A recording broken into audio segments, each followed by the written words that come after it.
Lucy here, the Bright Side Girl. Today I have a new readathon announcement. So I thought of this like a couple months ago, and what I was planning on doing was I am very close to reaching 1,000 subscribers, and it looks like I'm gonna hit that around November based on how many subscribers I'm getting every month. So I was going to use this as an announcement to like celebrate, you know, hitting 1,000 subscribers. But this particular readathon is not going to work for most of you in November, and we'll explain why in just a second. So what I've been thinking is, one thing that I really don't like about reading and being like a booktuber and reading a lot of books is that you're laying down and sitting down and being inactive a lot. Like the more you read, the lazier essentially you are, because you're just sitting in one place and reading. So that's one reason that I really love audiobooks, is I can be active and physical. I have some back pain / injuries that I am healing, so I really can't sit down or lay down for really long periods. It's actually worse for me to rest for too long than it is for me to be active for too long, because things get tight and it can cause inflammation. It's actually hard on your body to be laying and sitting a lot, especially since I do a lot of stuff on the computer as far as editing videos and editing recipes and working from home. So that is one of the only things that I don't like about reading, is that you have to sit and lay down a lot. So what I thought would be fun is to do a combo readathon, which I have not seen here on YouTube yet, where we combine two of my favorite things, and that is like staying active but also reading. So we're going to be doing the hike-a-thon. So what the hike-a-thon is going to be, it's going to run from September 1st through September 7th, because I will be camping at the end of that month, and I wanted to film that anyway, so now I can film the entire thing. So what I'm going to be doing is I'm going to be reading and listening books like a normal readathon as much as I can, but I'm also going to be trying to be as active as I can and going on walks and hikes and anything physical that I can possibly do. So for those of you that are interested, hop on in. You don't have to do anything, just do something slightly more than you're normally going to do. I have 4 challenges. They're really simple and really easy. You can do all of them, you can do none of them. Anything you want to do, even if you do want to just sit around and read, you can still participate in this readathon. But I thought as a challenge to kind of stay healthy and stay active, we would do this readathon, and it would just be kind of like fun and different, and also would give you guys an opportunity to maybe try audiobooks as well, because I'll be doing a lot more of those, because you can technically read and stay active at the same time, which I really love.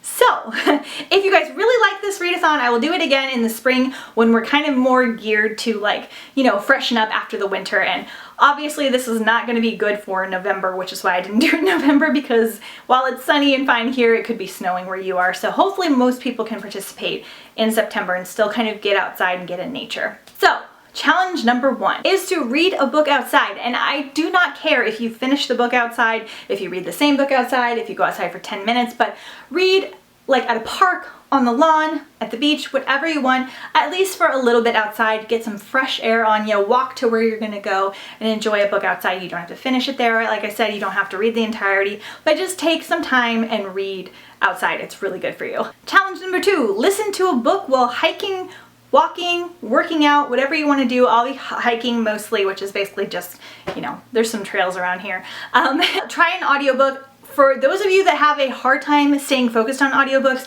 one of the best things you can do is do it while you're walking or hiking, because you are observing nature, but you're also able to focus on it more than you are if you're like organizing your bookshelves or cleaning or cooking, where you kind of have to pay attention to other things. While you're walking, you can kind of like, it's almost like meditating, and it's really relaxing and really good for you to focus on the audiobooks and enjoy nature at the same time. I highly encourage you to practice being less distracted and more focused, because in our generation, with phones and internet and TV and all that kind of stuff, it is really easy to train your brain to be easily distracted and not pay attention to things because of how our society is. So the more you can train yourself to focus on something, the more relaxed and better you're going to feel. So a lot of you that don't enjoy audiobooks, it might just be because you have trained yourself to be a distracted person when you might not be naturally, if you didn't have like your phone that you're looking at every time it dings, or your computer, or if you're needing, you know, some kind of stimuli every 5 seconds. I think that's why a lot of us actually like to physically read, because you're forced to sit there and be focused, otherwise you don't enjoy it. So if you're distracted during audiobooks, I think going for a walk or a hike or even like working out can really help you like zero in. And I have some good audiobook tips that I hope to be coming out with before this readathon as well that might help you guys. Okay, challenge number 3 is going to be fitness related, so go on 5 walks or hikes. Now, if you're someone that has a really hard time walking or you never walk, this could be a 5-minute walk, you know, once every day or whatever it is to you. I generally try to walk for 45 minutes to an hour almost every day. I know that sounds excessive, but with the type of back pain that I'm healing, I can't do really intense exercise, but I can go on really long walks or hikes without having like inflammation spread at the moment. So I try to do really long ones as my form of exercise. So that's where I'm at right now. I'm going to be pushing myself to try to go longer than that during the readathon because that's just what I want to do. But you guys can do whatever you want, interpret this whatever way you want to. You can use a treadmill if you want to. You can do whatever you have, whatever's available to you, whatever amount of time. Like I said, it's just a really casual readathon. And challenge number 4 is going to be read a book set in nature. So this could be a book set at sea. This could be a survivalist story on a, you know, stranded on a desert island. This could be a book about camping. This could be, oh, I'm trying to think. This could be a book about gardening, like anything you want. It could be nonfiction if you want. Anything that has some kind of nature aspect. It could even be a witchy read where they use a lot of, you know, herbs and things to make up potions. I do have a survivalist recommendations video that I think I'm going to come out with here pretty soon, which will give you guys some good ideas. If you want some more ideas for books set in nature, just let me know and I can try to film a video for that as well. But anything you want. Some ones that come to mind are like The Wild Robot, Stranded by Jeff Probst, The Last Coast, Starry Eyes by Jen Bennett, I'm Still Alive is a good one. There's just a whole bunch of like nature-y camping books. If you guys have any recommendations for that, please let me know. I love anything set in nature, like camping, even hardcore survival intense things, anything nature-y, people working out in their garden. Garden Spells is a good one. Anything like that, let me know down below because I need some more ideas for this readathon as well.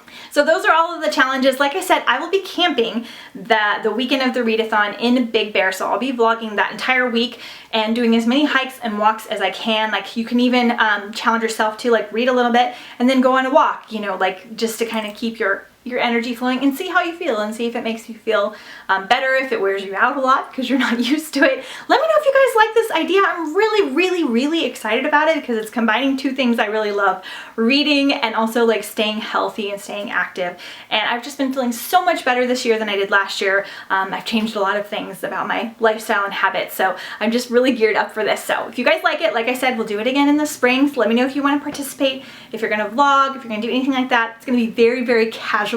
So just kind of keep that in mind. I know Books and Lala is doing a readathon of the Raven cycle for the entire month of September, and I am participating in that. So I'll be reading The Raven Voice for the first time during this readathon as well, which is awesome because I'll get to vlog it. So let me know if you guys want to participate, and I'll see you guys next time on The Bright Side.